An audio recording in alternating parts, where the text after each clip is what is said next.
This is Jared from Strong Roots Farm. Today we're going to go over building your beds. So if you're a market gardener or you're interested in doing a home garden and you want to see how we lay out beds, how to best use production, I'm going to go over all that today, as well as some experimental things that just so I've seen other people do, so you can see there's multiple ways to build these beds, multiple ways to go through the process. That's all coming up today. Hi, I'm Jared McGinnis. Thanks for joining me and my family on this adventure, where over the next 2 years, we're going to show you how to change an average subdivision home into a local, sustainable food source for you and your family.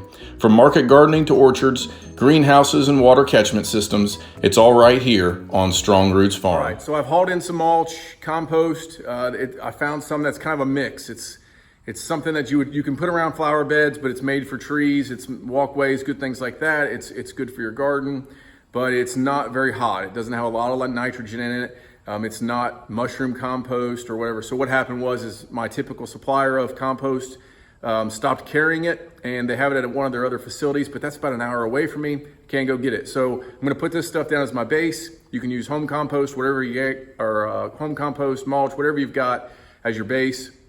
As long as it has good organic material in it, you can even till in grass shavings and leaves and whatever else. I recommend composting it first, but that's what I'm gonna start with, a base. So let's talk about the tilling though. I got a tiller today. I'm gonna till some of this soil. My mother has the tiller actually, I'm gonna go steal it. If you have a tiller, great. If you don't, I'll show you some things later in the video that you can use without a tiller. A BCS, I recommend a BCS. I love the product, I love their machines. It's definitely useful. You'll see a lot of other market gardeners having one. It's expensive. I don't have it. If you're a home gardener, you don't need it. If you're gonna go into market gardening and do this for a living, I recommend eventually getting one. If you don't have one already, it's a good purchase in my opinion. That's something you can do. Some of the soil structure stuff that we're gonna add into, the amenities that we're gonna add into is the azomite, the gypsums. I don't add synthetic fertilizers into anything. I do have some organic lime if I would need that. I don't need that currently right now. I did a pH test, but I don't need that. I have not done a soil test. So I know what the soils are around here. We had an original soil test when we broke ground, but I don't need that right now. I kind of know what I'm doing enough to get started, and then next year before the season starts, I will do a soil test to see if I need to amend anything else. Some other things that I've seen people add, Epsom salt or calcium. So Epsom salt is your calcium phosphates. You can add calcium into the soil by adding eggshells or seashells crushed up, clam shells, all those things. If they're in your area, you can add those into the soil. Some other things that I've seen some Amish people do are manganese. And so I've never even experimented with this. I'm interested, I'm learning now about manganese, but you can add that in and it makes it, the soil, the ability to pull in that calcium from the soil and the phosphates and ashes. Other things that I did in my compost when I built it from home is we had a wood burning stove. I added my stove ash into that. The best stove ash to add to a garden if you're gonna do that is from like a bonfire, what we would call here in Ohio. So, and it's mainly small sticks. So the more bark, the smaller the sticks, the better pot ash you're gonna have left over when you cause a fire, and you can build that and put it in the charcoal as well. Okay, so those are some things you can add. I'm gonna go through the measurements and all that stuff as we go through this, but no, you don't have to do everything like me, and you don't have to have a tiller, I'll show you that. But if you do, I recommend the BCS. I recommend looking at your soil structure. I recommend the soil samples, all those things. Here we are, first row. I went ahead and did the first row. So if you're planning on making YouTube videos, I definitely recommend you do a couple so that you can get it down before you make a video. But I made the first one so you can kind of see the finished product. There was a line here, over here where the plastic was originally. And you can see about a week ago, I put this plastic over. It's actually been 5 or 6 days now, maybe 4 days. But I put this plastic over just until I could get ready to till. And so it's starting to yellow. Eventually I'll cover this row back up and the edge will die and we'll be fine. So I started right where my stale seed bedding plastic was with my tiller. I laid down my 3 to 4 inches of mulch, compost, and I tilled that in. And so you can see in the soil here, we've got some dirt coming up through, but it's mostly black from the compost. We've got a good base now. We've got the first 3 or 4 inches of soil broke up and mixed in, a lot of good organic material. And then we've got our row here. Now, some things changed. So I got a new rake this year. I had a nice rake that was 15 inches. So I have a rake that is now 16 inches. They made it an inch wider for some reason on me. So now my rows are going to be, everybody asks me, what size do you do? It doesn't really matter. I do 30-inch beds because things are built for 30-inch beds. You can do whatever size beds you want. The reason beds are 30 inches is so you can straddle them. You can walk over top of them, you can straddle them. There's nothing that says you can't have 6-foot wide beds though. Reach in from one side, reach in from the other side. It is harder, so that's why we go with this. There's so many people using 30-inch beds. It started with Elliott Coleman. You got J.M. Fortier and Curtis Stone. That's why they build 30-inch beds, so they can reach them easily without ever stepping on the bed. That's the goal. You never want to step on this soil ever again once you build it, and unless you're using your tines or whatever to break it up at the end of the season. You want to try to stay off of it, minimize the compaction. So that's why there's a 30-inch bed. How wide should your rows be? I'm a big guy, I'm 6'4", got a big foot, 220 pounds, so I like a little wider row, and I have some space, so I'm not really concerned about how tight I need to be. If you're in an urban setting, you might want to go tighter. I use a 16-inch pathway now because I have a 16-inch rake. That's how I make my lines. Doesn't matter, I've seen these as low as 8 inches, so you can use whatever you want to use. Give yourself enough room to walk down them. I do it what I have for the rake, so whatever's convenient for you, you can do. There's no rule there that says how tight you have to be though. I will warn you though, if you have 8-inch spacings on your walkways and you plant 2 rows of, let's say, zucchini side by side, they will start to touch, which is fine for weed, holding the weeds down and keeping stuff from growing up during those long season crops, minimizing that sunlight down at the soil level.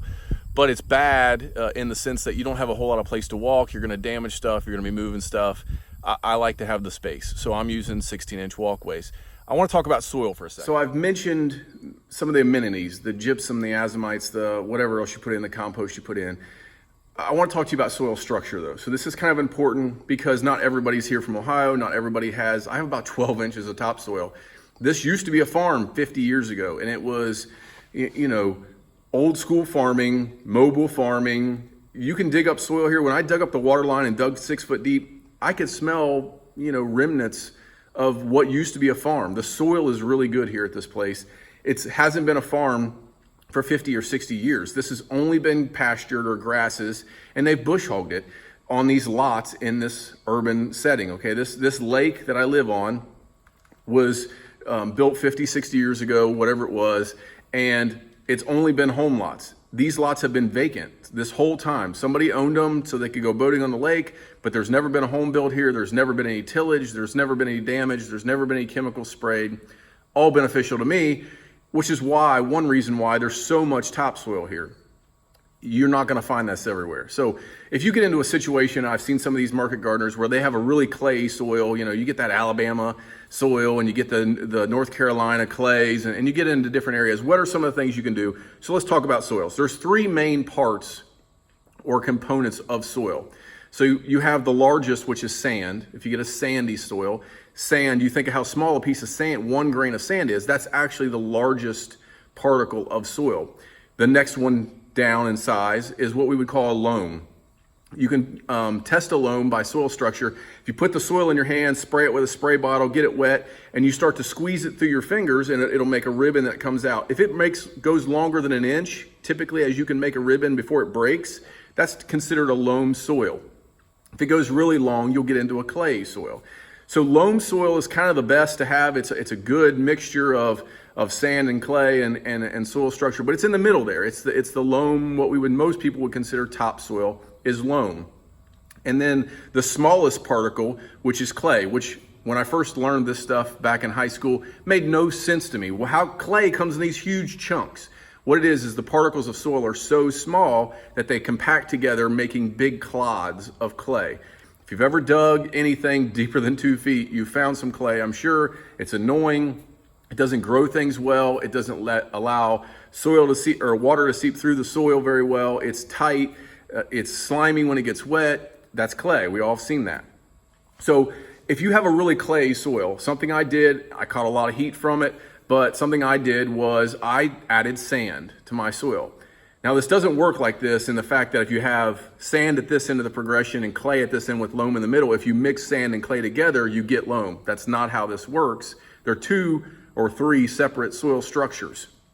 But if you mix some sand in with clay, the sand particles will get between the clay particles and will try to keep those clods from bulking up, okay? It'll try to keep it broke up a little bit. It's gonna help. So here's what I did. At the farm, I had some clay soils. They had been tilled and other things. I added 1 5-gallon bucket of sand per 25 foot of bed. That was a good ratio for me. You'll see that.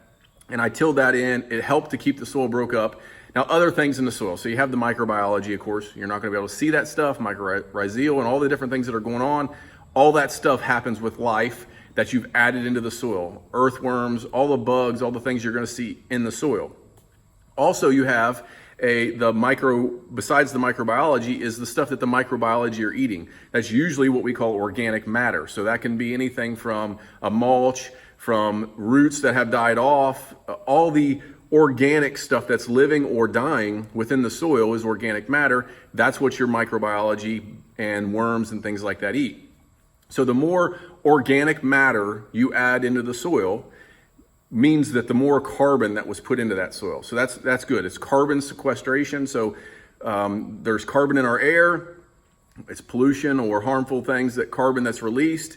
The plants take that in through photosynthesis. They bring it down to the soil. The soil absorbs that carbon, and then the microbiology and stuff break it down and can feed off of it, and it stays within the soil a long time. That's called carbon sequestration, and that's what we want in America. We want to reduce our pollution. We can do that through that. Some of the modern agriculture, big ag, if you will, industrial agricultural, they've gone to a little bit of no-till, or a lot of people are doing no-till now, but no-tilling and adding cover crops and things like that to bring in that carbon and to kind of reduce their carbon footprint, if you will. You've even seen power plants and things in our area where they've purchased land, let it grow up, and they lease this land and just let it grow up to sequester the carbon that's supposedly put off by their power plant. Therefore, telling the EPA that, hey, we're doing our part to offset what we're producing in chemicals and things into our air emissions. So that's the soil structure. It's important to think about that. Look at yours. Yours is going to be different from mine.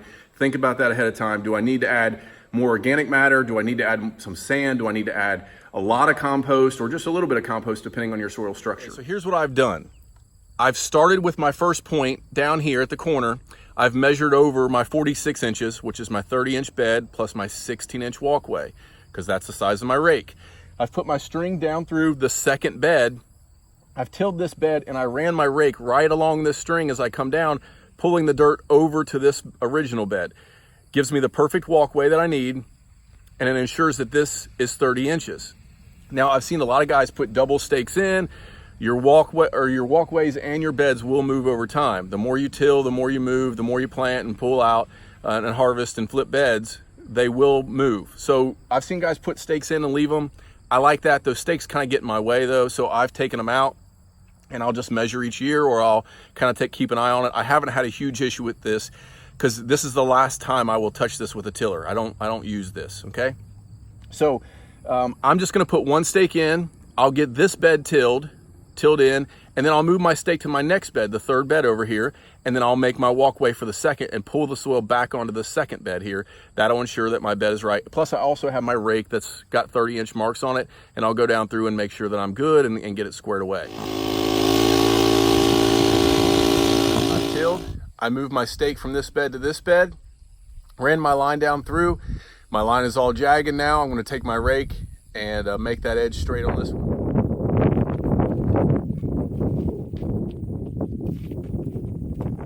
That's how I make beds. So what if you don't have a tiller? What are some other things you can do? You can take a potato fork. You can go through and fork out your beds. Do not use a pitchfork that looks like this. This will just bend up. Use a potato fork. It's got to be thick.